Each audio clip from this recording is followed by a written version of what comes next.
wabarakatuh. Waalaikumsalam warahmatullahi wabarakatuh. Alhamdulillahirrahmanirrahim. Wassalatu wassalamu ala asyrofil mursalin wa ala alihi wa sahbihi ajmain. Amma ba'd. Bapak, Ibu, Kanda Yunda yang kami hormati, lebih khusus narasumber kita Profesor Dr. Mukhtar Latif, MPD. Beliau juga adalah Rektor UIN Jambi ya tahun 2006 sampai 2010, dosen dan guru besar Pascarsarjana UIN Sultan Taha Epidin Jambi. Prof, walaupun telat, saya ucapkan Yaumil Milad ya, masih bulan-bulan ini miladnya Prof Mukhtar Latif pada bulan Januari ini ya. Semoga laksanakan amal-amal soleh berkontribusi untuk umat dan bangsa. Selamat dan salam semoga tercurah kepada Nabi Muhammad SAW, para keluarga dan para sahabatnya. Anda, Yunda, Bapak Ibu sekalian, alhamdulillah pada pagi hari ini topik kita adalah kehadiran Allah Subhanahu dalam setiap kehidupan kita. Prof Mukhtar Latif selain sebagai guru besar di UIN Jambi, juga beliau adalah tokoh dari tarbiyah ya. Nah, kita dengan baca basmalah. Bismillahirrahmanirrahim. Seperti biasa, Prof ini yang ketiga ya di acara KBP ini. Ya, alhamdulillah. Ini saya lihat banyak dari Jambi nih pesertanya yang hadir. Ini dari Sumatera banyak juga ini pada pagi hari ini. Ya, mungkin karena support sama-sama dari Sumatera. Baik, terima kasih. Seperti biasa, Prof, selama 45 menit ya pemaparan, nanti selebihnya 15 menit ada tanya jawab atau pendapat dari hadirin dunia yang berbahagia ya. Baik, alhamdulillah kepada Prof Mukhtar Latif dipersilahkan.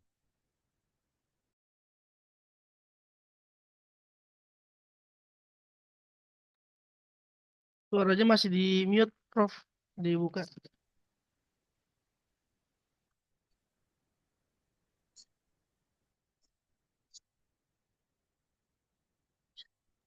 Semute ya? Sudah. Udah ya? Oke. Ya. Bisa ini ya? Bisa di co-host ya? Sudah, Prof. Sudah saya ke host. Bisa Sudah ya? bisa Prof langsung buka dari situ. Bisa ya? Hmm. Coba dulu.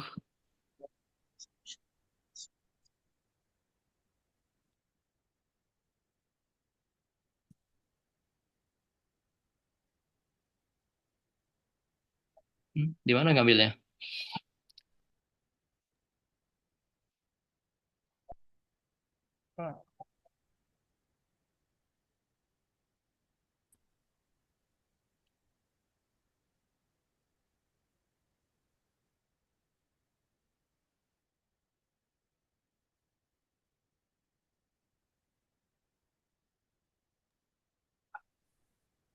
Atau dikirim ke host, Prof, biar dibantu oleh Pak Maulana. Oh, boleh juga. Bisa dikirim Ya. ke saya, Prof. Yang saya tadi WA, Prof. Baik. Saya kirim aja ya. Baik, Prof. Baik.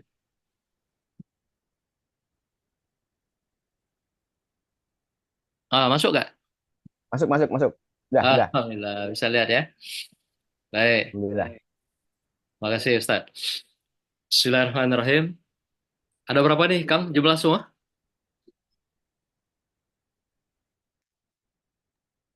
Biasanya sampai 100, Prof. Kalau sambil berjalan ini baru 50-an, kita 40 47. Baik. Bismillahirrahmanirrahim. Assalamualaikum warahmatullahi wabarakatuh.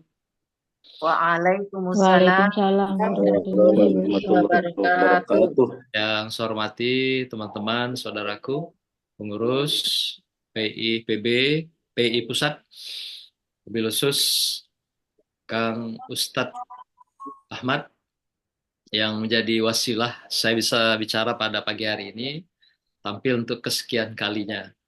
Kemudian Kang Maulana yang juga host dan juga wasilah kita bisa bergabung pada pagi hari ini.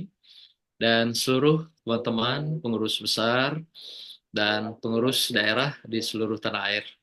Berbahagia kita bisa berjumpa kembali pada kesempatan berbahagia ini dalam sebuah silaturahim intelektual di mana kita sudah biasa melaksanakan kegiatan pengajian subuh pada subuh ya, pengajian pada hari Jumat.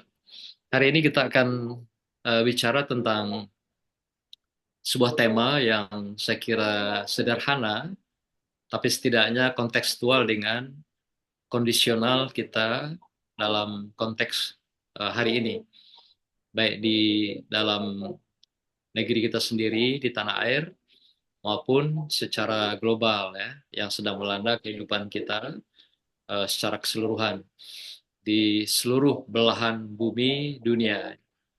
Nah, kemudian teman-teman mobil khusus dari Sumatera dan Jambi barangkali juga ada yang bergabung cukup banyak. Mungkin juga ikut bersama kita pada pagi hari ini. Pada saya diberikan tema yaitu kehadiran Allah SWT dalam kehidupan.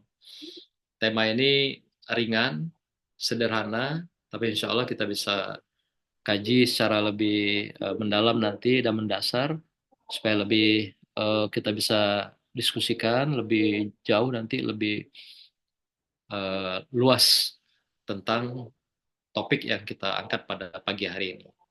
Bapak Ibu sekalian, jamaah yang berbahagia, saya berangkat dari pengantar dengan sebuah pertanyaan sederhana, yaitu mengapa kita harus dihadirkan oleh Allah dalam kehidupan ini. Ini yang penting kita kita urai pada pembahasan pada pagi hari ini. Sebenarnya kalau kita bicara tentang kehidupan, semua makhluk di muka bumi atau di dunia itu sudah selesai urusannya dengan Allah SWT. Siapapun mereka selain manusia, kecuali manusia yang masih tergantung dengan Allah, yang masih sangat memerlukan dengan Allah, dan dengan juga makhluk-makhluk yang lainnya. Seperti juga yang paling utama itu adalah tentang janji kita kepada Allah. Sebagaimana diungkapkan dalam surah Al-A'raf ayat 172, yang di sana ada kata kuncinya yaitu alastu birrabbikum qalu bala sahidna. Bahwasanya ketika kita akan lahir ke dunia, akan dilahirkan oleh ibunda kita tercinta, ketika ruh ditiupkan, kita berjanji kepada Allah. Dan Allah bertanya pada kita, alastu rabbikum. Kata Allah, siapa Tuhanmu? Siapa Rabbmu? Kata Allah. Alastu birrabbikum. Maka kita menjawab, dan sekaligus kita berjanji, bersahadat kepada Allah SWT. Bahwa Tuhan kita adalah Allah. Kemudian seiring dengan itu kita berjanji, qalu bala sahidna. Nah, itulah janji yang sering kita ucapkan ketika akan lahir dan kepada anak-anak kita atau cucu kita yang juga kita qomatkan sekaligus juga sebelumnya kita azankan. Nah, itulah janji kita, asyhadu alla ilaha illallah wa asyhadu anna Muhammadar Rasulullah. Janji itu belum selesai. Belum selesai kita tunaikan. Maka itu artinya persoalan kita dengan Allah itu belum selesai. Sesuai dengan janji-janji kita di dalam kehidupan dunia. Karena kita bukan hidup di dunia yang vakum, dunia yang hampa, maka perjalanan perjanjian kita itu sering distorsi di dalam kehidupan. Sering zigzag. Kalau istilah Al-Ghazali itu sering pasang surut. Iman kita, hati kita, itu sering pasang surut. Al-imanu yazidu wa yankus. Pasang surut. Seperti air. Gitu. Karena itu tadi, karena kita hidup bukan di dunia yang hampa atau vakum. Sehingga persoalan kita dengan Allah belum selesai. Sesuai dengan janji-janji yang sudah kita ucapkan itu. Sehingga usainya atau selesainya kapan? Ya tentu Allah yang tahu. Dan persoalan kita juga dengan para malaikat belum selesai. Buktinya sampai detik ini kita masih dikawal oleh rakib atid, demikian juga malaikat yang lain masih juga memantau dan belum melaksanakan fungsi-fungsinya, tugasnya sebagai petugas Allah, bukan petugas partai, petugas Allah gitu. Jadi belum selesai dia melaksanakan tugas-tugasnya itu.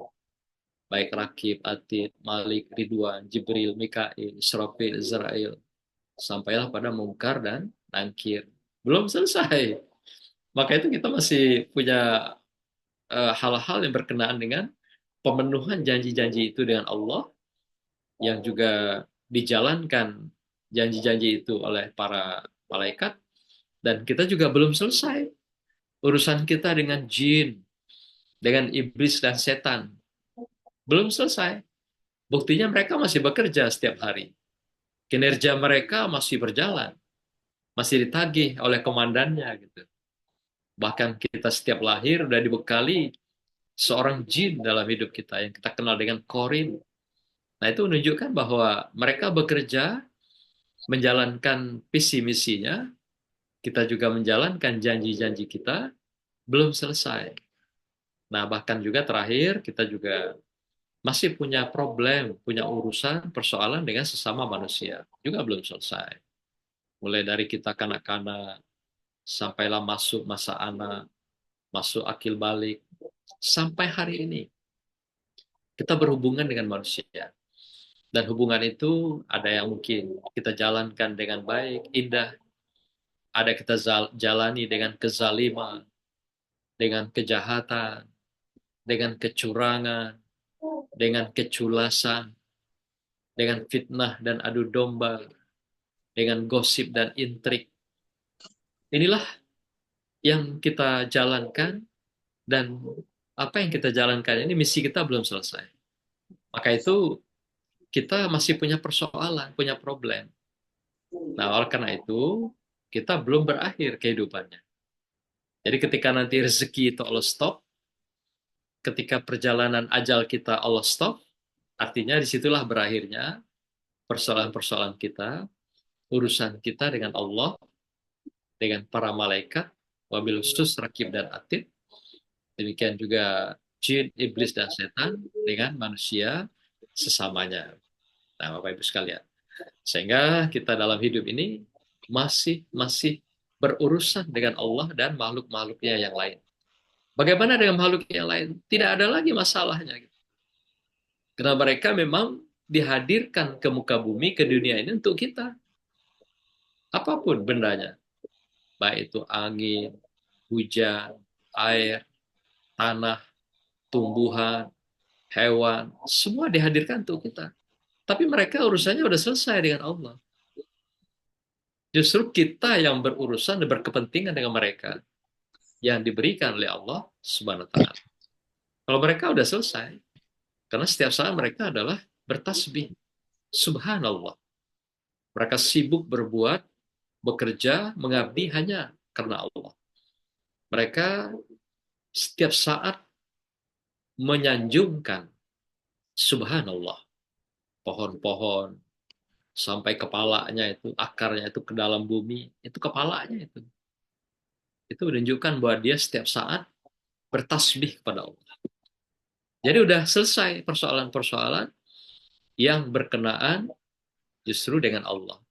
Jadi mereka semua dalam kehidupannya hanya mengabdi kepada Allah dan karena Allah. Nah, kita yang masih bermacam-macam, ada yang sudah mendekat, ada yang baru akan mendekat, ada yang sudah menjauh.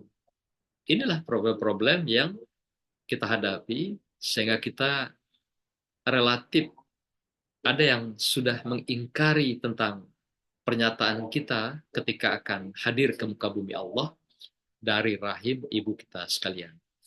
Bapak Ibu sekalian yang berbahagia, pertanyaan berikut, mengapa Allah juga hadir dalam kehidupan itu?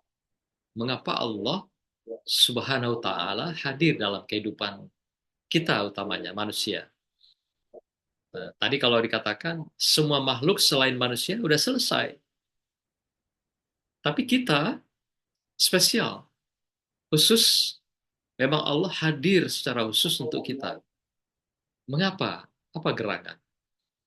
Kita merujuk pada tafsir komprehensif yang ditulis oleh imam besar, yaitu Imam At-Tabari, dalam tafsirnya yang populer itu, yaitu tafsir Jami'ul Bayan fi Ta'wilil Quran. Dia memberikan ada 4 faktor yang menyebabkan mengapa Allah itu hadir di dalam kehidupan makhluk. Wabil khusus adalah manusia. Di antaranya yang saya kutip adalah, pertama, dia menghadirkan diri menunjukkan keesaannya, Maha Esanya pada makhluk, karena ada makhluk yang belum sadar, yang belum zakaro. Ada makhluk yang belum sadar dari mabuknya gitu, tentang duniawi dan tentang kehidupan yang pada ini. Maka itu Allah katakan, ada istilahnya mereka ada yang tidak sadar itu dalam artian sukaro, mabuk, ada juga dalam artian zakaro. Jadi tidak sadar, belum mau mendekat, taat dan patuh pada Allah. Jadi kita ini memang diminta adalah dari sukaro, dari keadaan hidup yang mabuk, lupa diri dengan dunia Allah ini, kepada zakaro, yaitu kehidupan yang sadar diri kepada Allah SWT. Nah, Allah tunjukkan, buktikan bahwa, hei manusia, aku ini Esa. Seperti sebagaimana diungkapkan dalam surah Al-Ikhlas, tegas sekali, Allahus Somad itu. Allah katakan bahwa aku Esa. Nah, keesaan itulah bahwa dia ingin membuktikan. Dia membuktikan pada manusia yang telah diberikan seperangkat hati, pikiran, dan seluruh indrawi lainnya, apakah berpegang teguh dengan janji tadi yang sudah diikat di dalam rahim ibu kita ketika kita lahir ke dunia. Dan saat itu kita sudah meyakini, mengakui keesaan itu. Tapi lagi-lagi kita dalam perjalanan, keesaan itu relatif tergerus. Kita sudah mulai menduakan Tuhan.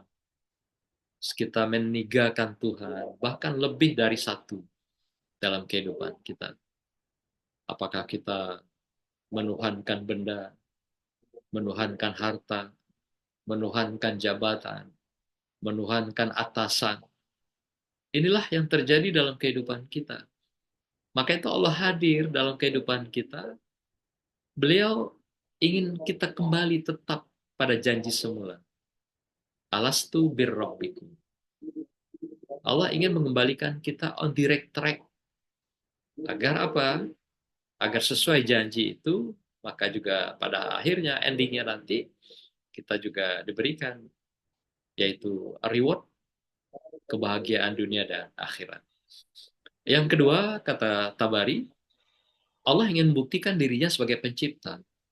Maha cipta itu. Nah, dalam surah Al-An'am juga kita temukan tentang ciptanya Allah itu. Maka itu kita kenal Allah Maha Cipta. Kalau tadi Allah dengan keesaannya, maka kita kenal dengan Maha Esa. Kemudian sebagai penguasa, Allah juga ingin tunjukkan bahwa dirinya adalah Maha Kuasa sebagai penguasa. Banyak sekali ayat yang bicara tentang kekuasaan Allah. Antara lain dalam surah Az-Zuhruf ayat 13 tentang kekuasaan Allah. Malikal mulki. Jadi Allah lah pemilik kekuasaan. Allah lah pencipta kekuasaan. Dan Allah pemberi kekuasaan. Qulillahumma malikal mulki tu'til mulka man tasha'. Dan Allah lah yang memiliki kekuasaan. Allah berikan kekuasaan itu kepada siapa yang Allah kehendaki. Dan demikian juga Allah cabut kekuasaan itu sekira Allah tidak menghendaki. Itulah, maka itu orang yang memaksakan diri berkuasa, memaksakan diri menjadi penguasa, tentu juga itu menyalahi sunatullah. Dengan segala cara menjadi penguasa. Ini juga menyalahi sunnah Allah. Karena garis tangan sebagai penguasa itu juga sudah ditentukan Allah dengan kekuasaannya, dengan kemahakuasaannya. Dan yang keempat, kata Tabari, Allah adalah sumber ilmu. Jadi segala ilmu pengetahuan itu sumbernya dari Allah. Yang apakah tersurat melalui Al-Quran, atau juga melalui kauniyah, alam semesta yang ditunjukkan di tengah kehidupan kita semua.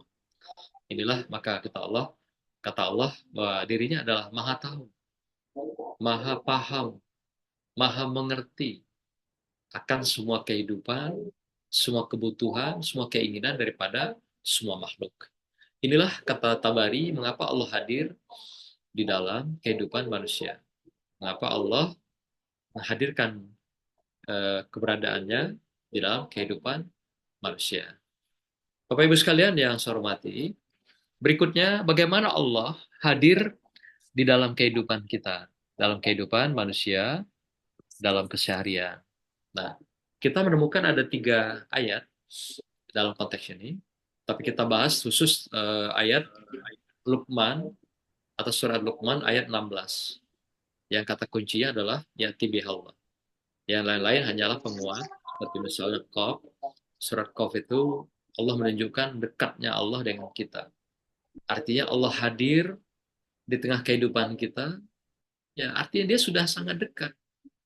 Bukan saja sekedar hadir, tapi sudah ada di dalam denyut nadi, dalam tarikan napas dan langkah hidup kita. Seperti dikatakannya akrabu ilahi min hablil warid. Allah katakan bahwa dirinya itu sangat dekat.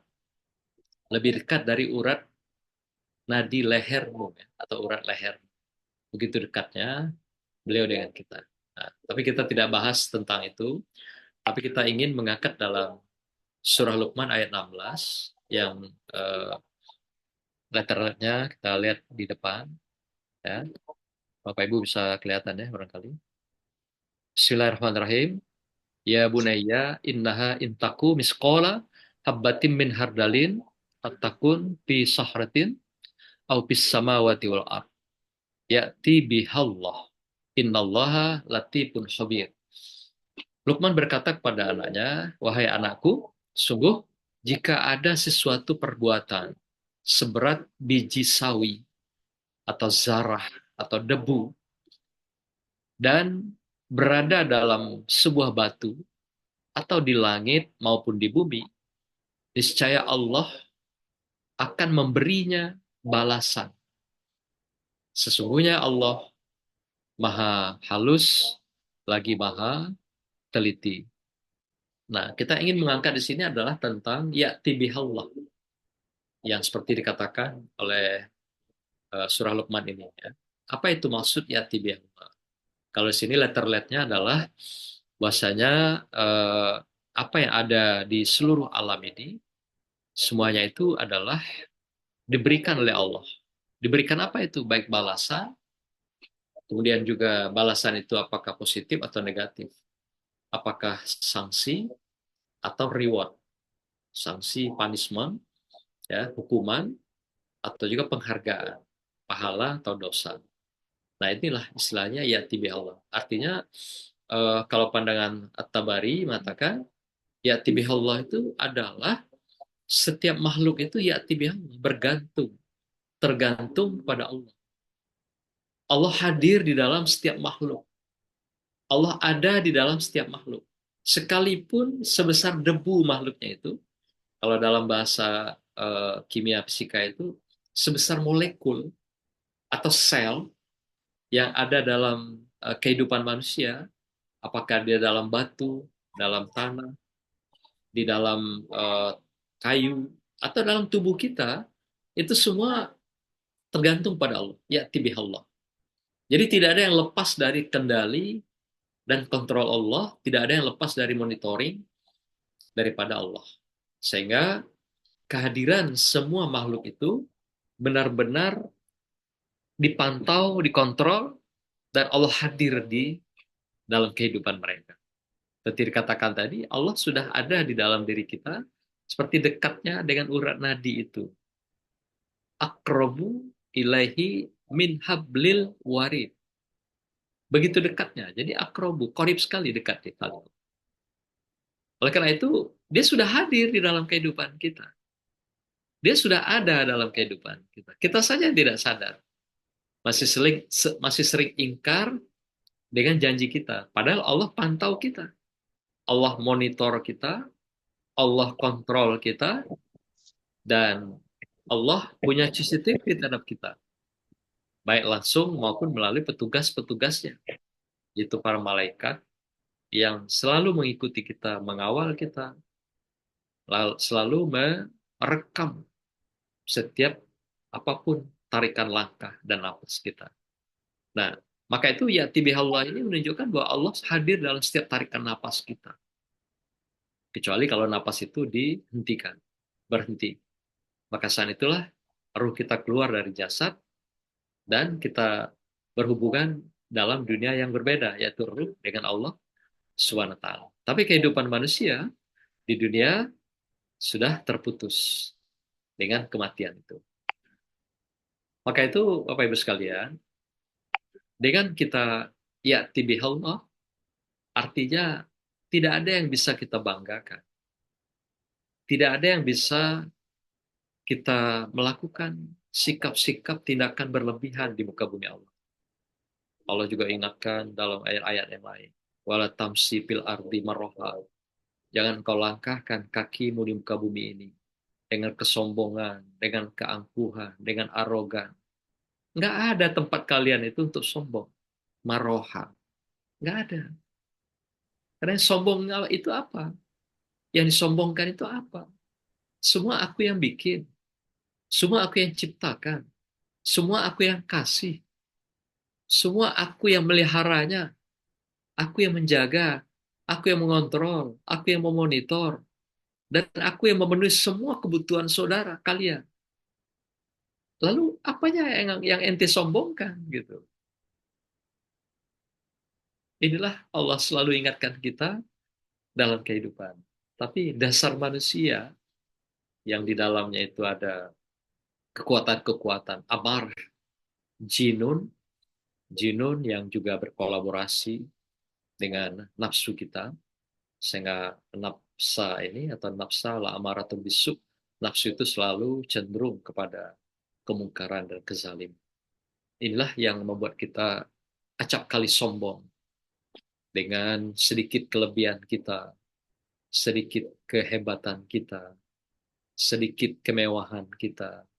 Padahal itu hanya sebutir pasir Allah berikan pada kita, bukan untuk kesombongan, tapi adalah untuk kesyukuran kita, untuk ketundukan kita, untuk kita ingat dengan janji-janji kita. Alastu birrabbikum.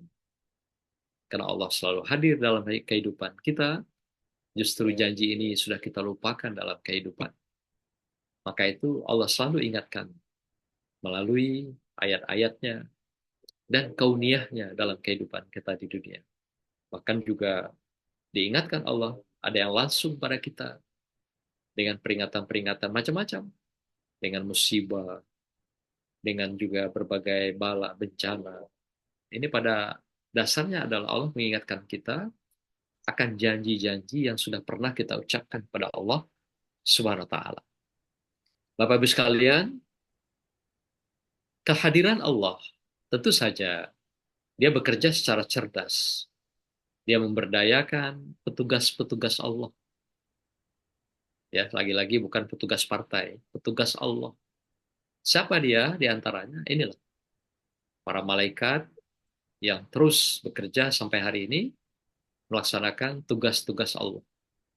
Demikian juga para nabi dan rasul, mulai dari Adam sampai Rasulullah, Nabiullah Muhammad Rasulullah SAW. Kemudian para ulama, al-ulama warisatul anbiya, itu juga menjadi petugas Allah sebenarnya dalam menyampaikan kalamullah dan juga mengingatkan kita semua bahwa kita ini ya'ti bihallah, tergantung pada Allah. Ada janji dengan Allah. Ada komitmen dengan Allah. Maka itu Allah minta konsisten. Inilah yang mengingatkan konsistensi itu. Ada malaikat yang kadang-kadang diberikan ingatan dengan caranya. Para nabi dan rasul telah memberikan ingatan dengan kalamullah dan uswahnya. Para ulama sampai hari ini juga memberikan tausiahnya dengan pesan-pesan kalamullah, dengan juga sunnah-sunnah Rasulullah. Dan termasuk juga ternyata jin. Itu juga adalah termasuk petugas Allah dikatakan oleh Tabari dalam tafsirnya itu.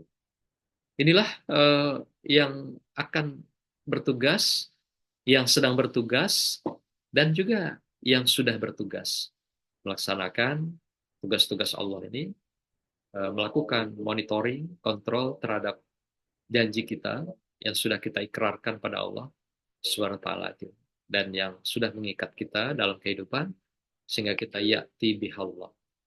Bapak Ibu sekalian, apa dan siapa senjatanya Allah? Ternyata juga selain petugas, Allah punya senjata-senjata. Yang senjata itu dia simpan dengan baik, dia letakkan dengan baik, bahkan dia berikan sebagai kemaslahatan manusia dengan baik. Di antaranya adalah, atau Bari mengatakan, semua makhluk yang mendampingi kehidupan manusia selain malaikat dan jin. Itu adalah dikenal dengan senjatanya Allah. Jadi ketika Allah akan memerangi manusia, atau dengan kata lain menghakimi manusia, atau dengan juga bahasa lain memberikan panis, menghukum manusia, maka Allah akan berikan kekuatan-kekuatan kepada makhluk-makhluk selain manusia. Ternyata itu adalah senjata Allah. Kemudian juga mereka yang menjadi senjata Allah ini adalah makhluk-makhluk hidup maupun makhluk mati yang ada di sekitar kita, lingkungan kita, yang sesama makhluk dengan kita. Kemudian mereka juga ada yang bergerak dan juga mereka berbuat sesuai dengan protap yang diperintahkan Allah. Istilahnya diberikan sebagai role model dari Allah atas perintah yang diberikan. Nah, kalau di luar pekerjaan itu, hari-hari apa kerja mereka? Subhanallah. Mereka hanya bertasbih pada Allah, mensucikan Allah, membesarkan Allah, mengagungkan Allah. Jadi mereka tidak seperti kita yang seringkali lupa diri dengan Allah, lupa kita berpijak di bumi Allah, lupa kita bernapas dengan napasnya Allah, lupa kita makan dengan rezekinya Allah, lupa kita bahagia dengan keluarga, anak, istri, yang itu adalah pemberian daripada Allah. Kelupaan-kelupaan ini yang membuat kita lupa janji pada Allah. Tapi mereka, semua makhluk, taat dan patuh pada Allah. Sami'na wa ata'na. Tapi manusia, seringkali, acap kali, sami'na wa asoyna. Mereka mendengar, mereka paham, mereka tahu, tapi asoyna. Mereka abaikan, mereka lalai dalam kehidupan. Sehingga lagi-lagi Allah mengingatkan, dia hadir di dalam kehidupan kita, dalam setiap tarikan napas dan langkah kehidupan manusia. Bapak Ibu sekalian, bagaimana cara Allah menghakimi, menghukum makhluk manusia ketika manusia tadi tidak mau menepati janjinya. Alastu birrabbikum. Tidak mau menyadari, tidak mau mengakui bahwa mereka itu ya'ti bihallah, tergantung pada Allah, bersandar kepada Allah. Allah lakukan ada 6 protap. Jadi Allah juga tidak mau ujuk-ujuk memberikan sebuah keputusan yang sifatnya punishment itu, menghakimi gitu. Ternyata juga Allah sangat adil, sangat arif. Apa langkah pertama Allah lakukan kepada kita? Bagi orang-orang yang tidak mau kembali kepada on direct track tadi dengan janji pada Allah itu.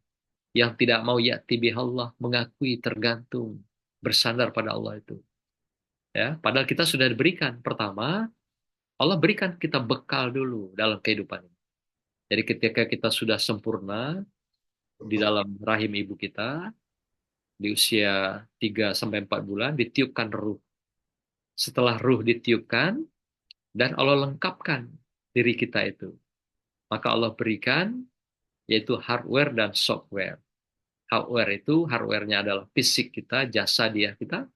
Software-nya adalah program-program yang diberikan dengan memori yang besar. Hati kita diberikan Allah, pikiran kita, pendengaran kita, semua indrawi kita. Maka itu dikatakan dalam surah yang populer itu An-Nahl ayat 78. Allah katakan pada kita, Allah ingatkan, wallahu akhrajakum min butuni ummahatikum la ta'lamuna syai'an. Jadi Allah ketika mengeluarkan kamu dari rahim ibu kamu itu, kamu dalam keadaan tanpa apa-apa. Arti tanpa mengetahui apapun. Tapi kita sudah punya rekaman memori yang sudah kita ikat janjinya kepada Allah. Tapi ketika lahir ke dunia, kita seakan lupa semuanya itu ketika kelahiran itu. Nah, maka itu Allah katakan, wa ja'ala lakumus sam'a wal absara wal afidah. Jadi seiring dengan itu Allah berikan bekal kepada kita, Allah lengkapi dengan software, sam'a, pendengaran. Kemudian absor, penglihatan. Kemudian lagi hati, afidah, untuk memberikan tanggapan, hati dan pikiran. Apa yang Allah minta pada kita sepanjang hayat kehidupan kita ini? La'allakum tashkurun. Agar kita bersyukur pada Allah. Agar kita ingat dengan janji kepada Allah. Jadi Allah sudah bekali bekal itu, hardware maupun software bagi manusia yang sudah sangat lengkap dan sempurna. Dibandingkan dengan makhluk-makhluk yang lain. Yang ada hanya dibekali instingnya, tanpa nafsu, hanya diberikan akal. Tidak seperti lengkap seperti kita manusia, ada akal, ada hati, ada nafsu. Itu semua adalah software bagi kita yang melekat, yang menyatu di dalam hardware jasadiah kita dalam kehidupan. Nah, tapi pada awalnya kita la'allakum ta'lamun. Kita tanpa mengetahui apapun. Tapi Allah kena sayangnya, cintanya, dan kita sudah berjanji pada Allah, Allah bekali hardware dan software itu dengan lengkap dalam kehidupan dunia. Yang kedua, Allah juga berikan kalamnya. Jadi kalau Allah sudah berikan hardware, software, Allah berikan kalamnya sebagai hudan, sebagai panduan, guidance kita dalam kehidupan. Itulah yang kita temukan dalam surah Al-Baqarah. Al-Quran hudan linnas wa bayyinatin minal huda wal furqan. Bahwasanya Al-Quran itu diberikan pada manusia yang hidup, bukan manusia yang mati. Nah, sebagai panduan kita. Jadi Allah tidak hanya memberikan hardware dan software-nya, karena waktu itu belum berfungsi. La ta'lamun. Tetapi seiring dengan itu, Allah juga berikan uswahnya. Mulai dari Nabi Adam alaihissalam, itu menjadi uswah kita. Sampai Rasulullah sallallahu alaihi wasallam. Jadi kalamnya sebagai hudan, uswahnya adalah Rasulullah. Jadi contohnya langsung role model kita. Sehingga kita tidak akan tersesat selamanya kalau berpegang dengan kalamullah sebagai informasinya, petunjuknya bagi kehidupan kita, dan role modelnya yang ditunjukkan oleh Rasulullah dalam kehidupan. Jadi nggak akan kesasar, nggak akan tersesat di rimba belantara kehidupan ini. Karena dua-duanya itu sudah diberikan Allah semua. Tinggal kitanya, mau nggak berpegang teguh kembali dengan janji-janji kita kepada Allah SWT. Yang berikutnya, ketiga, Allah beri nikmat dan anugerah. Maksudnya itu apa? Itu menguji kita. Sudah Allah beri petunjuknya, Allah berikan uswahnya, Allah uji kita dengan berbagai nikmat dan anugerah. Nikmat itu sifatnya jangka pendek, ada yang diberikan langsung, ada yang bertahap. Kalau anugerah itu sudah sepanjang kehidupan. Seperti hidup kita itu anugerah. Napas kita, semua yang gratis Allah berikan itu anugerah. Tapi nikmat sifatnya lebih kepada hal-hal yang langsung atau tidak langsung. Nah, dalam kehidupan kita Allah berikan dua itu. Dalam bentuk ujian, dengan keindahan, kesenangan, dan kebahagiaan. Maka itu ada istilahnya ujian, itu dikenal dengan fitnah. Demikian juga hal-hal yang berkenaan dengan zina. Zina itu adalah merupakan keindahan-keindahan. Kemudian manusia merasa senang. Kemudian zain. Zain itu kesukaan-kesukaan, kecintaan-kecintaan.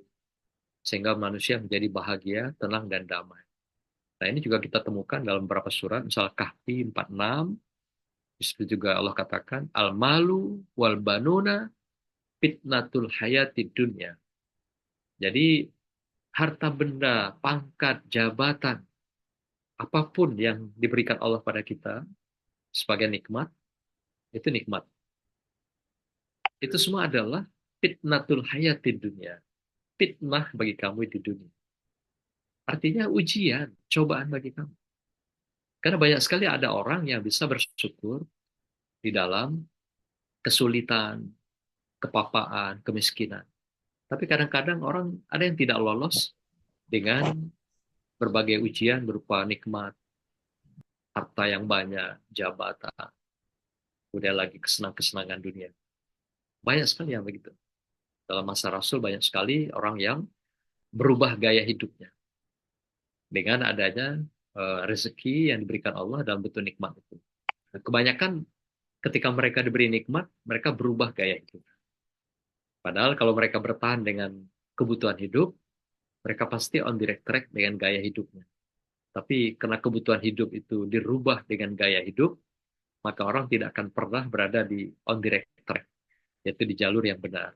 Pasti dia mengikuti tren, selalu dengan segala cara melakukan sikap dan perbuatan halal, haram, hantam. Nah, kemudian zina juga. Zina itu adalah merupakan keindahan. Al-malu wal banuna zinatul hayatid dunia. Adalah perhiasan keindahan dunia. Jadi satu sisi dia merupakan ujian, tapi juga keindahan kita. Maka itu Allah itu zayin, indah. Allah itu adalah penuh dengan kebaikan. Jadi Allah cinta keindahan dan kebaikan. Kebaikan dan keindahan itu adalah satu kutub. Itulah yang diminta Allah pada kita. Zayin. Demikian juga Allah karena sayang dengan kita, Allah berikan rasa hub. Dalam surah Al-Imran Allah katakan zuyyina linnas hubus syahwati minan nisa. Diberikan keindahan, rasa senang, rasa bahagia pada manusia.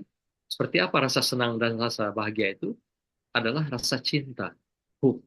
Pada siapa? Pada manusia-manusia. Laki-laki pada wanita, wanita pada pria. Tapi bukan sesama pria. Dan juga bukan wanita sesama wanita. Seperti yang kita saksikan di media sosial, di mana ada beberapa negara yang sudah membuat undang-undang membolehkan kawin sesama laki-laki. Nah, ini kan menghilangkan keindahan itu. Menghilangkan fitrah Allah. Ayam jago saja tahu dia mana ayam betina dan mana ayam jantan. Nggak mau dia ngepet, atau merayu ayam jantan. Tapi manusia kok bisa lupa? Udah diberi hati, diberi pikiran gitu ya. Allah zayin memang indah. Indah itu satu kutub dengan kebaikan, baik. Dengan kesolehan. Gitu.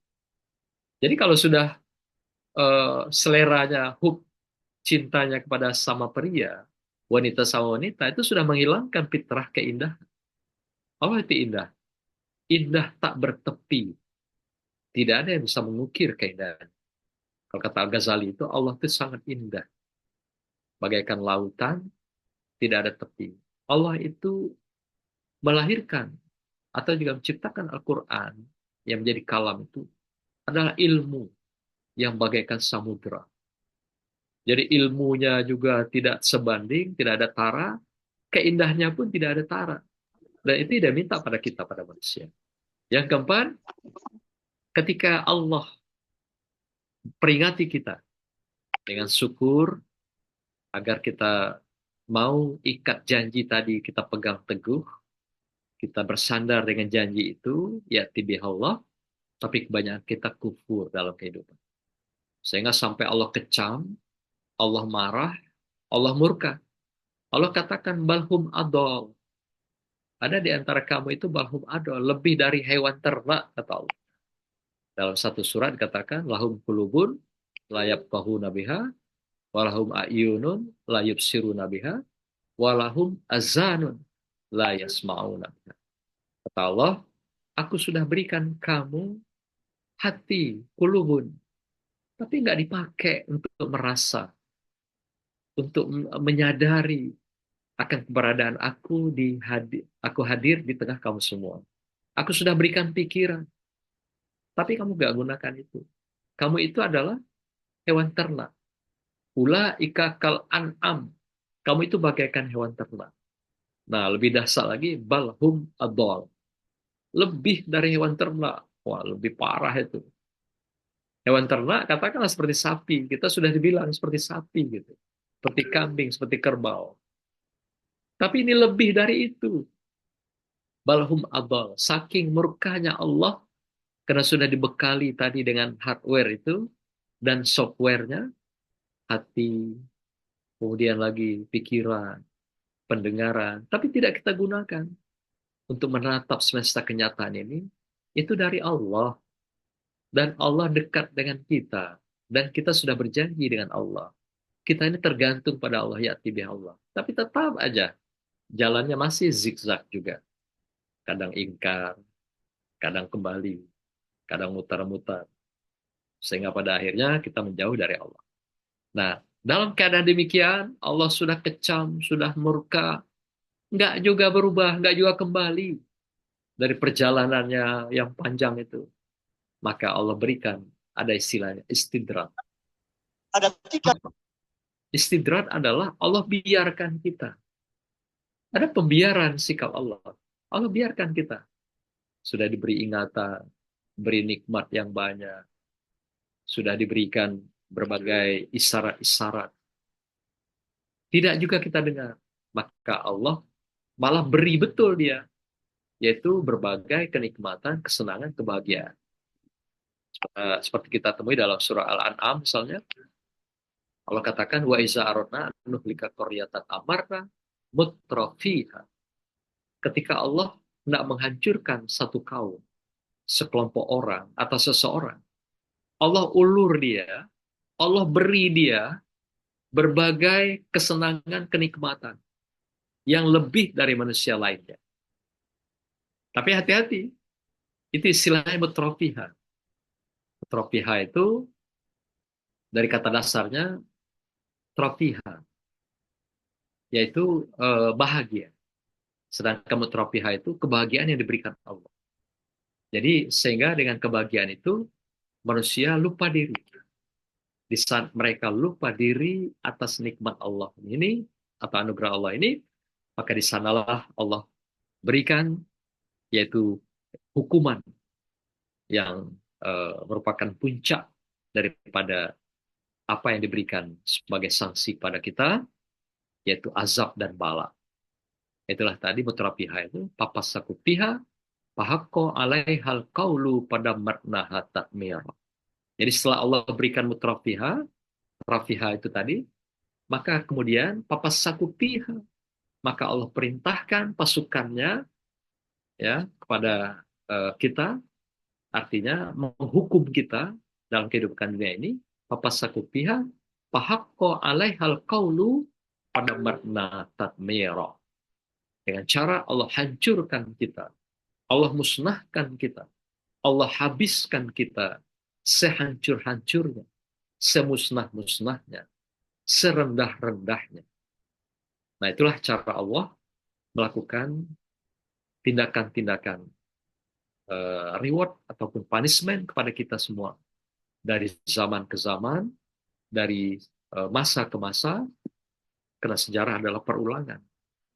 Yang berbeda itu hanya perlakunya, tapi sikapnya sama. Kejahatan, kemungkaran, atau kezaliman. Itu tiga itu saja yang dilakukan oleh manusia dalam sepanjang kehidupan. Dari segala atau perjalanan umat yang ada di dunia. Nah, kemudian kita lihat pada bagian akhir, siapa yang ditugaskan Allah sebagai eksekutor di dalam memberikan penghakiman itu, atau mengeksekusi daripada keingkaran kita, kezaliman kita dalam kehidupan. Antara lain yang saya temukan dari Al-Quran juga menggunakan tafsir Tabari ini. Pertama, air. Air ini ditemukan dalam perjalanan umat yang lalu adalah seperti umat Nabi Nuh dan juga Nabi Musa. Juga Nabi Nuh dengan banjir bah yang besar, Nabi Musa di mana Fir'aun dan sekutunya itu dibelah laut, kemudian air laut menyatu kembali. Ini senjatanya Allah yang ditugaskan, makhluknya Allah yang ditugaskan sebagai senjata bagi Allah untuk mengeksekusi kita semua. Yang kedua, angin dan petir. Kita temukan dalam sejarah Al-Quran juga, Tabari mengatakan, yaitu kaum Nabi Hud. yaitu kaum Ad. Kaum Ad ini juga dihancurkan oleh Allah melalui angin dan petir. Yang ketiga melalui api. Ini juga dihancurkan oleh Allah umat Nabi Lut, kaum Sodom, atau juga kaum Gomorrah. Sodom yaitu LGBT. Nah, tadi yang saya katakan, mereka yang tidak bisa membedakan laki dan perempuan. Ayam saja bisa membedakan mana ayam betina dan ayam jantan. Tapi kok manusia nggak bisa membedakan mana jantan dan betina. Dihancurkan melalui api. Nah, apakah api ini juga merupakan pengulangan kasus yang terjadi di Los Angeles, California? Kita nggak tahu. Yang jelas, kata Allah dalam Al-Quran, sejarah adalah perulangan. Artinya, kalau sudah puncak kemarahan Allah, inilah senjata-senjata yang dimainkan, yang ditugaskan untuk mengeksekusi manusia di muka bumi. Kemudian mengganti manusia yang lain. Mengganti satu kaum yang lain. Nah, kalau masa-masa lalu itu mengganti kaumnya. Mengganti kaum yang lain. Kalau sekarang, nggak ada lagi kaum yang diganti. Kita adalah umat yang terakhir. Umat penutup, yaitu umat Rasulullah SAW. Nah, api adalah salah satu contoh yang digunakan Allah menghancurkan kaum Lut, yaitu kaum Sodom. Sodomi itu ya. Nah, yang keempat, tanah, batu, dan debu. Seperti misal kita mengenal ada gempa, kemudian lagi tanahnya bergeser, retak, tenggelam, dan sebagainya. Ini juga pernah terjadi pada kisah Nabi Saleh, yang dikenal gempa bumi yang luar biasa, menghancurkan kaum Samud. Yang kelima ada lagi mereka yang dihukum menjadi babi, malah jadi monyet. Ada juga yang kisah ular ya, pada masa Nabi Musa ini, yaitu pada kaum Bani Israel. Yang paling banyak disiksa, diazab itu sebenarnya Bani Israel. Mulai dari Nabi Musa itu Israel sudah menderita sebenarnya. Maka itu kalau sekarang mereka mencak-mencak, mereka sudah merasa merdeka dan bebas. Tidak ada lagi yang bisa mengendalikan mereka di muka bumi ini. Tuhan pun mereka bohongin gitu. Tuhan pun mereka abaikan. Nah, inilah menunjukkan bahwa mereka ingkar. Maka kalau pada masa Nabi Musa itu selain musibah-musibah, selain bala bencana diberikan, tapi mereka malah ada yang ditugaskan oleh Allah pada para malaikat dan petugasnya itu jadi babi, jadi monyet, jadi celeng. Selain jadi fisiknya, juga perilaku mereka kayak babi gitu. Babi itu kan tidak punya malu, tidak punya lagi harga diri, tidak punya kemuliaan dan kehormatan. Orang jual dirinya dengan sangat rendah, dengan segala cara. Kemudian dia jadi monyet. Monyet itu apa perilakunya? Serakah, tidak pernah puas dalam hidupnya. Ingin dapat satu, dua, dua ingin tiga, dan seterusnya. Itulah monyet. Demikian juga ular, ya selalu melilit, juga selalu menganga, dan kemudian sudah dapat, diam, tiarap, tapi dia memangsa segala makhluk yang di luar dirinya. Nah, inilah sejarah-sejarah yang pernah Allah kisahkan di dalam dia mengeksekusi manusia dengan berbagai senjatanya atau makhluk-makhluk yang sudah diprotapkan oleh Allah SWT. Demikian juga pada masa Nabi Isa, ada virus yang tidak terobati, sehingga hanya Allah yang memperbaikinya. Dengan tobat nasuhanya kaum Nabi Isa alaihissalam, sebagian ya. Nah, lagi-lagi Bani Israel juga ini. Jadi banyak sekali yang diberikan bala bencana itu pada Bani Israel ini. Maka itu kalau mereka bengis, sekarang kita saksikan itu, jadi mereka kena sudah lama tertindas. Jadi orang-orang yang memang ditindas dalam sejarah. Kemudian ada juga yang dibinasakan oleh burung ya pada masa Nabi Muhammad SAW, dan masa-masa khalifah juga pernah terjadi demikian. Seperti misalnya kasus Abraham, bukan Abraham Somat ya, Abraha ya, yang kita kenal dengan burung ababil, menghancurkan tentara bergajah. Demikian juga yang lain-lain seperti virus-virus, hama, ulat, belalang, keong mas kita dengar. Itu semua adalah senjatanya Allah, pasukannya Allah ketika dia mengeksekusi manusia dalam kehidupan.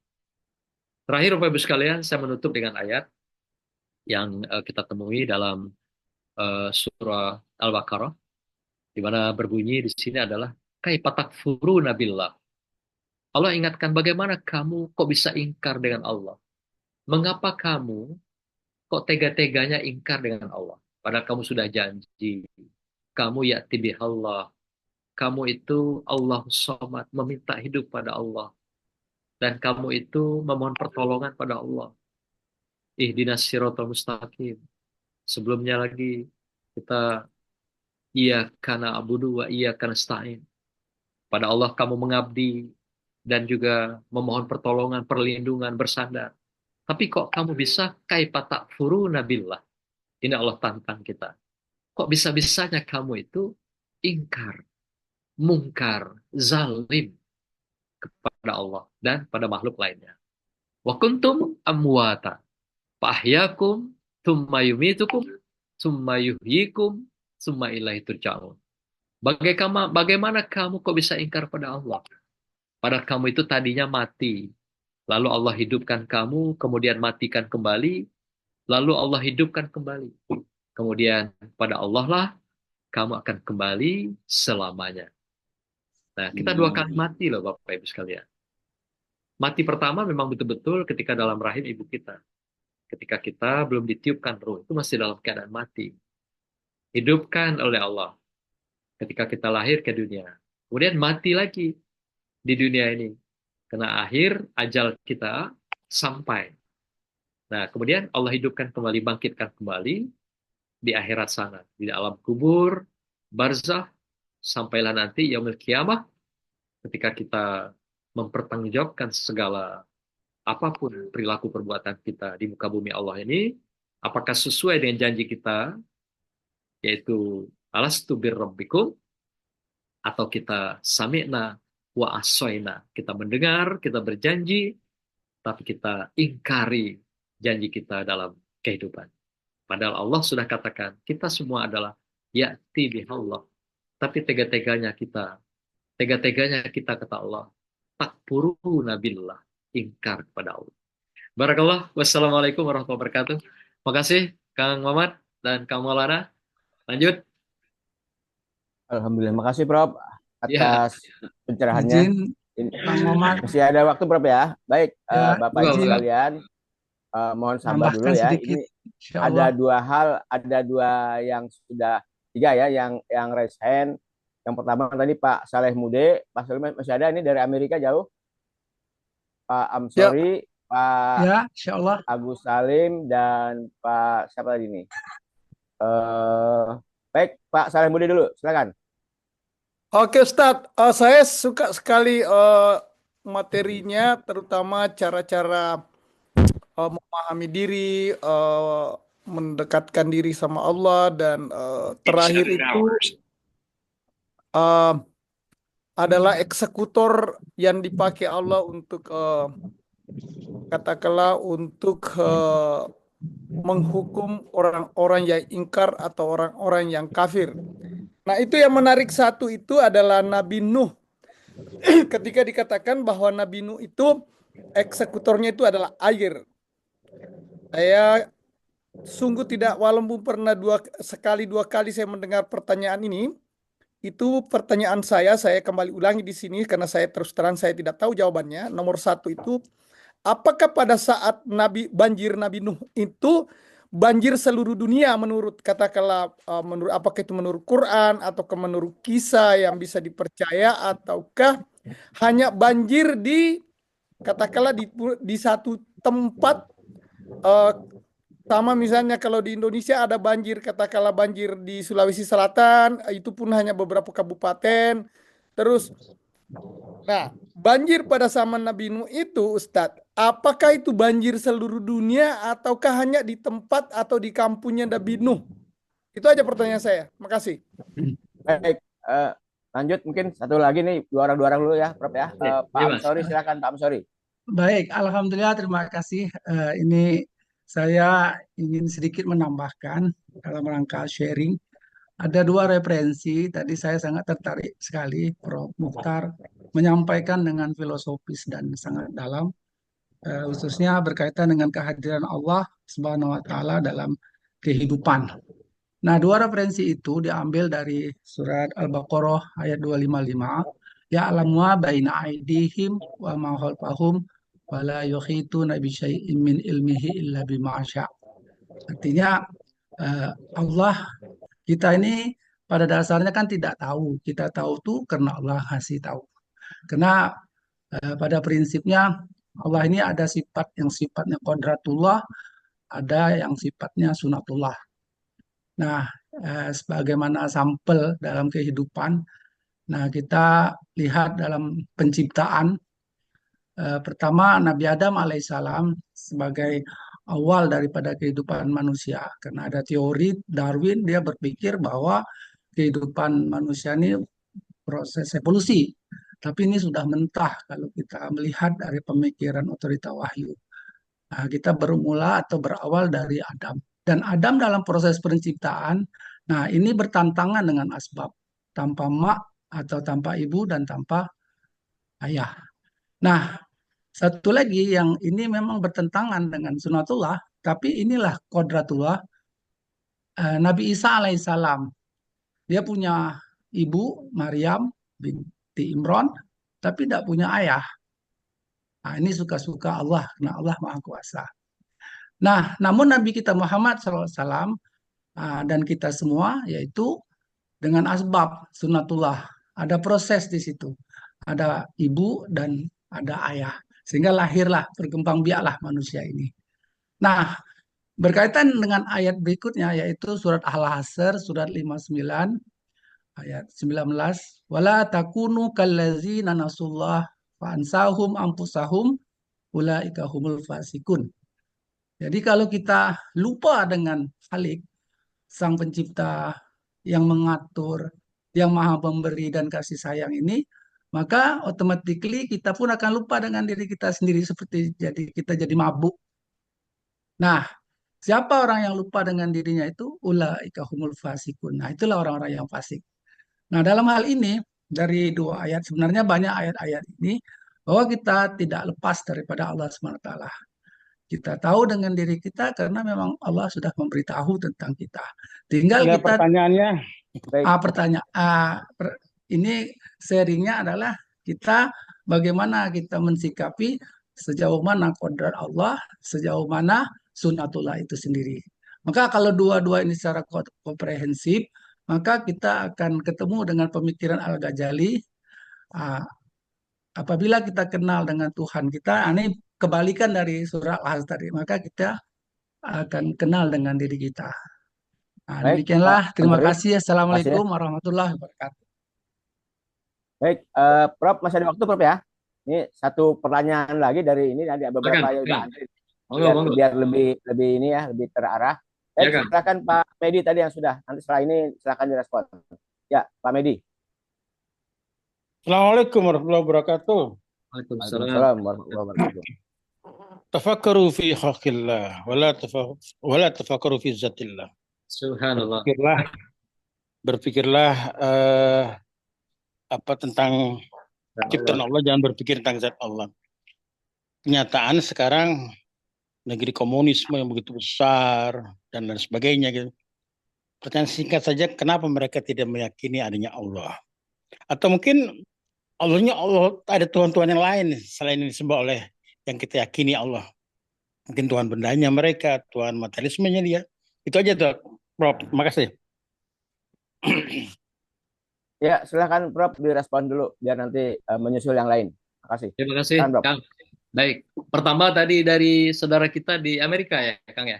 Ya, dari Amerika. Ya, dia bertanya tentang eksekutor yang diberikan Allah, siapa pelakunya? Ya, beliau mencontohkan kaum Nabi Nuh. Nah, apakah itu satu kaum atau semua kaum saat itu? Nah, kalau Allah bicara dalam Al-Quran itu, dalam beberapa ayat tentang Nabi Nuh itu ada surah Al-A'raf, surah Hud, Al-Mu'minun, kemudian Syu'ara, demikian surah Nuh sendiri. Itu kalau kaum di situ artinya memang saat itu itulah kaum yang hidup. Itu laki dulu. Perempuan bagaimana? Coba cari deh. Mohon di mute dulu yang lain ya. Jadi kalau kaum dikatakan di sana, artinya itulah kaum yang hidup pada masa itu. Maka itu kalau ayat tadi yang saya katakan wa iza aradna an nuhlika qaryatan amarna mutrafiha papassaku fiha fahaqqu alaihal qawlu pada marna hatat miro. Jadi ketika Allah memberikan mutrafiha itu kesenangan, kebahagiaan, sehingga dia lupa diri, disitulah dia hancurkan sehancur-hancurnya. Nah, ketika Allah sudah menghancurkan sehancur-hancurnya itu, maka digantikan dengan umat sesudahnya atau umat yang lain. Kemudian diberikan lagi kitabnya, ada juga yang langsung kitab, ada juga yang dalam bentuk mushaf. Kalau dalam sejarah itu dikatakan demikian. Nah, kemudian Allah berikan nabi dan rasulnya sebagai uswahnya, role modelnya gitu. Sehingga kalau dari paparan ayat-ayat yang saya temukan ini, demikian juga tafsir Tabari mengatakan kaum saat itu ya memang itulah makhluk manusia yang hidup pada saat itu. Jadi ketika banjir bah itu datang, ketika itu Allah hancurkan semua kaum Nabi Nuh yang ingkar, hanya tinggal sedikit saja yang beriman kepada Allah SWT. Sesuai dengan janji mereka, alastu birrabbikum tadi. Bahasanya, ya Allah, engkaulah Rob kami. Engkaulah Tuhan kami. Dan mereka menepati janji itu dalam kehidupan. Inilah yang diselamatkan oleh Allah SWT di dalam kisah pada masa Nabi Nuh alaihissalam ini. Demikian juga pada Nabi Musa ya. Ada juga air itu, yang laut dibelah dua, kemudian mereka nyebrang di Laut Merah itu, nah, sampailah ke seberang rombongan Nabi Musa yang beriman pada Allah. Tapi yang lain, semua tenggelam di tengah Laut Merah. Gitu yang pertama. Yang kedua, saya kira Pak Dr. Ansori tadi memperkaya ya, Kang Ahmad ya. Tidak perlu kita respon, itu juga sangat baik. Ada istilahnya qadratullah dan sunatullah. Qadratullah itu, qadarullah adalah ketentuan yang sudah ditetapkan Allah. Ketika kita lahir ke dunia, Allah berikan 4 qadratullah, qadarullah kepada kita. Apa itu 4 itu? Rasulullah jelaskan. Pertama adalah rezeki kita. Yang kedua adalah ajal kita. Ketiga adalah nasib. Apakah kita jadi orang yang senang, bahagia, atau susah, menderita. Itu nasib namanya. Yang keempat adalah Allah berikan kepada kita zaujihi, jodoh kita. Nah, empat hal itu adalah hal yang misteri dalam kehidupan kita. Itu qadratullah bagi manusia. 4 hal diberikan pada kita, tapi tidak pernah Allah berikan kapan, di mana, dan sampai kapan kita diberikan. Contoh ajal. Allah berikan ketika ditiupkan ruh, lalu kita akan hidup sampai kapan? Ternyata kita waktu kecil, kanak-kanak nggak mati. Remaja juga lewat. Sampai dewasa juga sudah kita lewati. Sekarang sudah masuk pada usia-usia tua. Belum juga ajal. Nah, hanya Allah yang tahu. Jadi 4 hal itu ada rahasia Allah. Itulah qadratullah. Nah, kemudian sunatullah itu yang berlaku pada alam semesta. Sesuatu yang sudah sesuai dengan protap, ditetapkan Allah, yang tidak bisa dirubah oleh manusia, kecuali juga atas kehendak Allah. Saya kira itu untuk pengayaan. Yang terakhir tadi dari siapa kan? Pak Medi dari Jakarta. Oh ya, tentang apa tadi Kang? Kenapa mereka yang orang komunisme tidak percaya Tuhan? Apa yang menyebabkan mereka tidak percaya Tuhan? Oh, baik. Ada 3 model sekarang yang tren di dunia ini, Pak. Pertama, kita mengenal ada mereka yang teis, percaya dengan Tuhan dan agama. Yang kedua, ada yang ateis, tidak percaya sama sekali dengan Tuhan dan agama. Ketiga, ada mereka percaya Tuhan, tidak percaya agama. Apa itu namanya? Agnostisis. Agnostisisme itu lagi tren sekarang ya, Pak, di dunia ya. Nah, itu apa sebabnya? Karena tadi saya katakan di awal, kita tidak hidup di dunia hampa. Kita tidak hidup di dunia vakum. Padahal semua kita sudah berjanji, Pak. Berjanji dalam kehidupan kita ketika dilahirkan ke dunia, yaitu alastu birrabbikum. Kita mengakui, Engkau adalah Tuhan kami, Rob kami, ya Allah. Maka itu qalu bala sahidna. Kami berjanji kepada Engkau. Akan sahidna. Akan sahadat dalam kehidupan ini. Mengikuti janji kami, mengikuti segala perintah dan laranganmu. Akan taat kepada Engkau. Sami'na wa ato'na. Itu janji kita. Tapi ternyata dalam kehidupan kita, sami'na wa asoyna. Kalau dilihat dalam psikologi agama, Ada dua yang melatari kehidupan manusia itu yang menggerakkan. Dalam diri kita ini ada dua hati. Ada hati nurani, ada hati sanubari. Hati nurani itu dekat dengan hati kecil kita yang namanya wisdom. Atau dalam bahasa agama namanya domir. Hati paling kecil, hati paling benar, tidak pernah salah dalam kehidupan. Itu hati nurani. Ada yang kedua, yang kita kenal hati nobari dalam diri kita.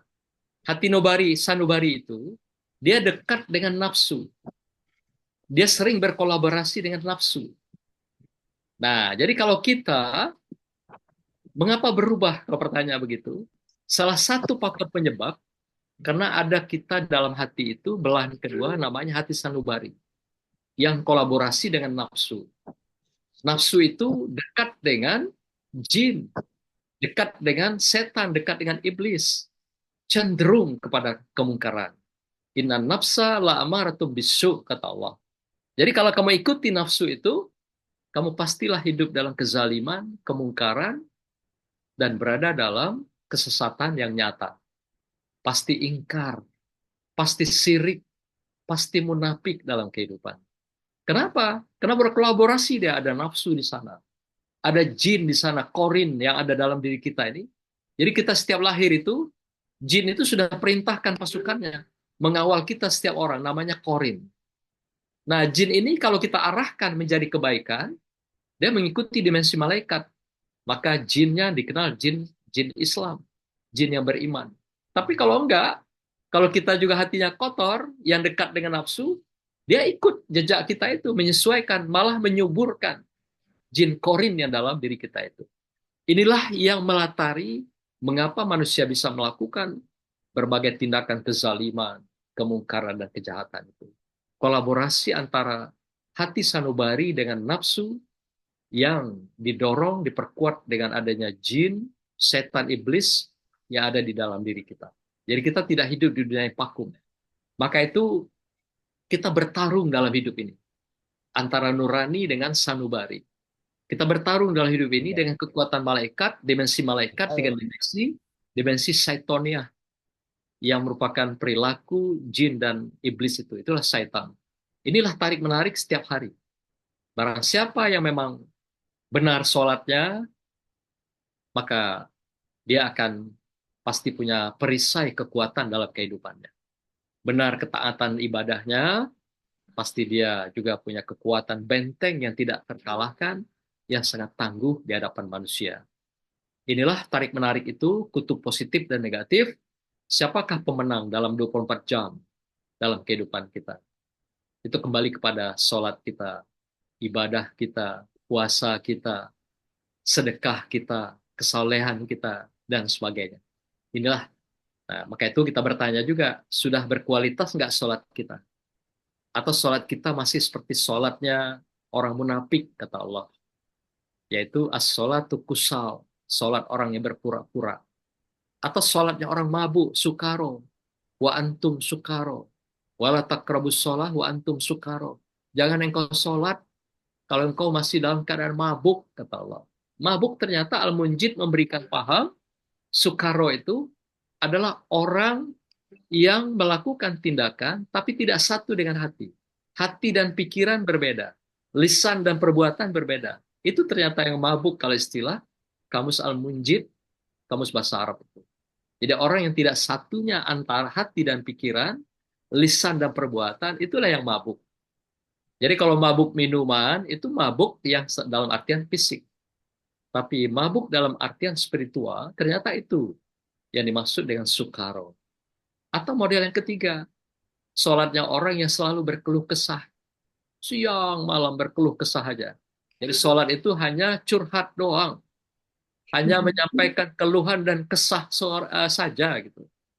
Bukan sebagai sebuah perjanjian kita. Alastu bi rabbikum. Bukan sebagai Allah itu sandaran kita. Bukan Allah itu pelindung kita. Bukan Allah itu tempat kita meminta dan memenuhi segala harapan. Tapi sholat hanya berkeluh kesah. Sehingga kita sholat juga hanya sekedar gugur kewajiban. Sholat kita juga menjadi ukuran kualitas mengapa kita kalah dalam pertarungan tarik-menarik antara dimensi malaikat dengan dimensi Saitoniah dalam kehidupan. Barakallah, Kang. Terima kasih. Baik. Masih ada waktu, Prof. Ada dua nih yang terpantau. Oh ya, monggo. Oke. Baik, mungkin sebelum nanti merespon apa yang disampaikan oleh Prof. Mukhtar ya, ini ada permintaan soal materi untuk di-share, Prof. Mungkin bisa Oke. lewat Pak Maulana atau lewat saya. Baik, ya. Dan Bapak dan Ibu sekalian, nanti insya Allah rekaman pagi ini akan kita share juga ya kepada masing-masing grup WA, dan mohon juga nanti di-share dan di-like. Baik, untuk Pak Agus usul foto bersama, jangan lupa. silakan Pak Agus Salim. Ya. Assalamualaikum warahmatullahi wabarakatuh. Waalaikumsalam warahmatullahi wabarakatuh. Baik, terima kasih. Tadi Prof menyampaikan atau mengutip mengenai kehadiran Allah di dunia ini atau di kehidupan kita ini. Antara lain dalam Al-Quran disebutkan walaqad khalaqnal insana wa na'lamu ma tuwaswisu bihi nafsuh wa nahnu aqrabu ilaihi min hablil warid. Allah itu lebih dekat daripada urat leher kita. Ya, Abi bertemu dengan orang Arab Badui. Di situ ada satu pertanyaan yang disampaikan, di mana Allah? Lalu disebutkan di situ Allah di atas. Bagaimana mengkompromikan atau memahami dua pernyataan ini, Prof?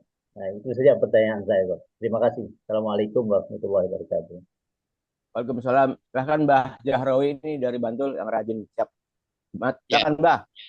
Assalamualaikum warahmatullahi wabarakatuh. Terima kasih, moderator, dan saya sangat beruntung bisa mengikuti. Kemudian yang selanjutnya, mari dengan adanya KBPII ini perlu manajemen ditingkatkan lagi.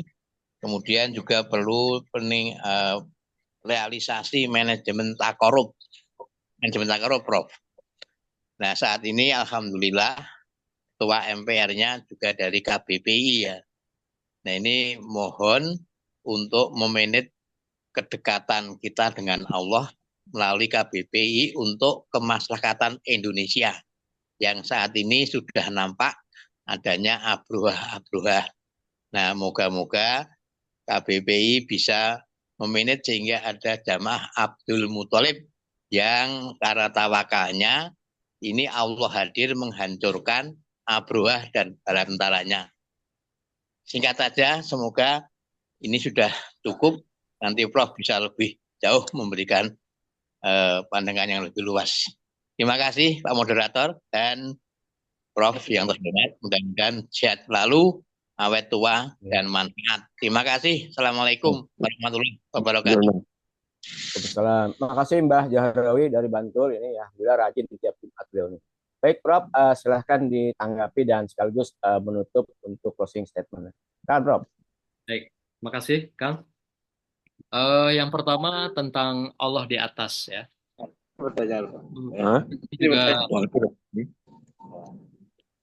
Ya, Allah yang di atas tadi dikatakan dari siapa tadi Kang? Lupa saya. Pak Jahrawi. Jahrawi ya. Oke. Pak atau Pak Agus Salim tadi ya. Ya. Jadi Allah itu fauqa ya. Atau fuqa, yaitu di atas. Apa makna sebenarnya yang bisa kita pahami dalam konteks ayat ini? Tabari menjelaskan bahasanya tafsir Tabari ya maksud saya. Artinya Allah itu punya makna dalam konteks ini, dia berada di atas segalanya. Jadi jangan dipahami bahwa seakan Allah itu di atas kita, di langit gitu. Berada di sana, duduk, melihat kita. Tapi kalau Tabari memahami tafsir yang lengkap ini, komprehensif, Allah itu maha di atas segalanya, di atas segala makhluk yang dia ciptakan, baik secara fisik, baik secara spiritual. Jadi tidak ada yang sama di atas dia. Tidak ada yang menyamai, apalagi melebihi dia.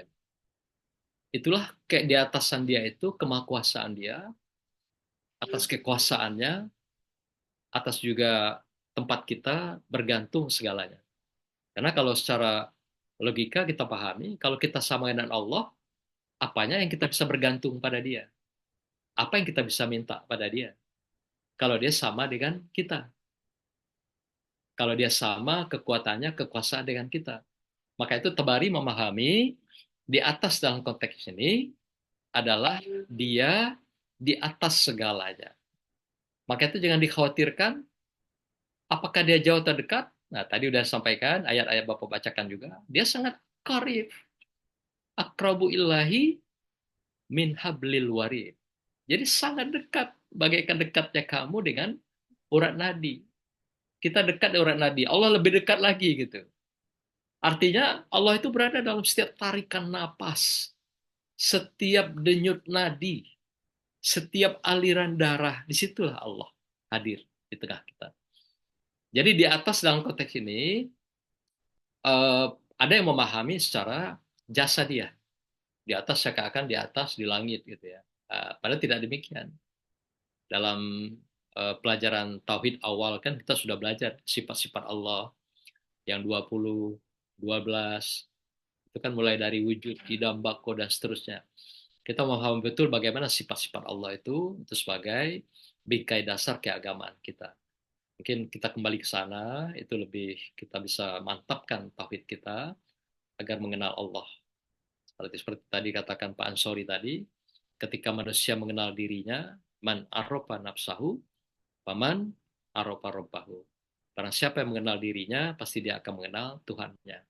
Nah, orang yang tidak mengenal Tuhannya, kata Al-Ghazali, umumnya dia tidak atau belum mengenal dirinya, belum sadar dirinya, belum sukaro, belum kembali kepada kemanusiaannya, belum zakaro, belum sadar dalam kehidupannya tentang kemanusiaan dan keilahian.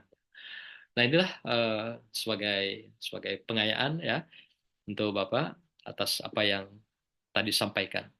Yang kedua, saya kira saran tadi untuk Kang Ahmad barangkali dan Kang Maulana untuk kesempurnaan daripada pengajian kita. Terima kasih Kang, barakallah. Baik, makasih Prof atas pencerahannya di pagi hari ini. Ini alhamdulillah ini banyak yang protes ke saya nih Prof. Banyak yang nggak bisa masuk Prof. Masya Allah. Ya, Ada berapa Kang? Ya, tadi pagi masih, sekarang udah mulai menurun nih. Yang Indonesia Timur dan Tengah sudah pada pamit. Oh ya. Baik Bapak dan Ibu sekalian, terima kasih Prof atas pencerahannya. Semoga menjadi amal ibadah dan jariah buat Prof dan kita semua yang menyimak pada pagi hari ini bisa mengamalkan apa yang telah disampaikan oleh Prof Latif ya. Sangat luar biasa materinya, banyak hal-hal yang baru ya yang kita simak tadi ya. Semoga ini bukan yang terakhir ya. Dan Prof sudah yang ketiga atau keempat kali nih untuk di KBP ini ya. Alhamdulillah beliau tidak bosan-bosan untuk mendampingi kita. Balasannya surga. Ya, insya Allah, amin, amin. Baik, sekali lagi saya ucapkan Yaumil Milad buat Prof yang pada bulan Januari ini ya. Ya, selamat. Ya, semoga berkah umurnya ya. Amin. Baik, Bapak dan Ibu sekalian, atas kehadirannya nanti insya Allah rekaman akan kita share lewat grup-grup WhatsApp dan mohon nanti di like dan di share kepada yang lain juga ya. Nanti juga ini juga banyak minta materinya nih Prof. Ini saya lihat banyak para ustadz mungkin nanti Jumat mau didaur ulang juga di materi ini Prof. Barakallah. Ulang buat khotbah Jumat. Baik, kita akhiri dengan baca hamdalah. Alhamdulillahirabbil alamin. Semoga bermanfaat. Allah meridhai kita dan insya Allah kita berjumpa di Jumat yang akan datang dan di waktu-waktu yang akan datang. Terima kasih. Mohon pamit. Assalamualaikum warahmatullahi wabarakatuh. Waalaikumsalam warahmatullahi wabarakatuh. Kajian subuh terbaik.